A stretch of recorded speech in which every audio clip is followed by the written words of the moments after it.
پاکستانی وقت کے حساب سے یہ سورج گرہن 4 دسمبر 2021 ہفتے کے دن صبح 10:25 سے شروع ہوگا، جس کا عروج 12:36 تک قائم ہوگا اور جس کا اختتام 2:40 تک ہو جائے گا۔ تمام برج والے حسب توفیق لال چیز یا پیلی چیز کا صدقہ نکالیں۔ لال چیز سے مراد کسی بھی حلال جانور کا گوشت وغیرہ، اور پیلی چیز سے مراد گندم یا اگر دامن میں وسعت ہو تو سونا وغیرہ۔ حسب توفیق لے کے کسی مستحق کو دے دیں، اللہ کے فضل و کرم سے وہ تمام نحس اثرات سے اللہ کی پناہ میں رہیں گے۔ یہ سورج گرہن برج قوس والے، عقرب والے اور اسد والوں پر اپنا اختیار رکھے گا، تبھی ہو سکتا ہے وہ لوگ تھوڑے سے چڑچڑے ہو جائیں یا ایموشنل ہو کے، جذباتی ہو کے کچھ فیصلے کرنے لگیں۔ یاد رہے گرہن کے آنے والے 7 ایام تک اپنے آپ کو بڑے فیصلوں سے دور رکھیں، اور اگر علم جفر کی روشنی میں حاملہ عورتیں اپنے ہاتھ میں کینچی چھری نہ لیں تو ان کے لیے بہتر ہوگا۔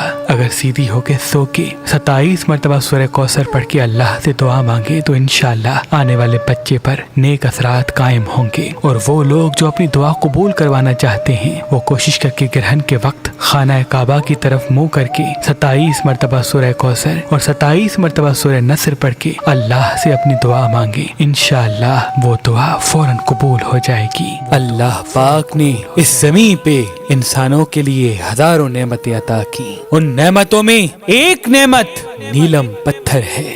اللہ کے ولی حضرت شاہ شمس تبریز نے فرمایا، جو انسان نیلم پتھر کو زحل کی انگلی میں پہنے گا تو اس کے سامنے دوسرے انسانوں کے چہرے واضح ہو جائیں گے، کون اس کا اپنا ہے اور کون اس کا دشمن وہ ایک جھلک میں پہچان لے گا۔ تبھی اس پتھر کو انسان پہچاننے کا پتھر بھی کہا جاتا ہے۔ تو ابھی فون اٹھائیں اور مہربان اسٹونز کے نمبر پہ کال کر کے یہ نیلم پتھر حاصل کریں۔ اگر ہمارا نمبر آپ کو مصروف ملتا ہے تو آپ ہماری ویب سائٹ مہربانی.com یا ہماری اپلیکیشن سے بھی یہ نیلم پتھر حاصل کر سکتے ہیں۔ اللہ تمام مومنین کو سلامت رکھے۔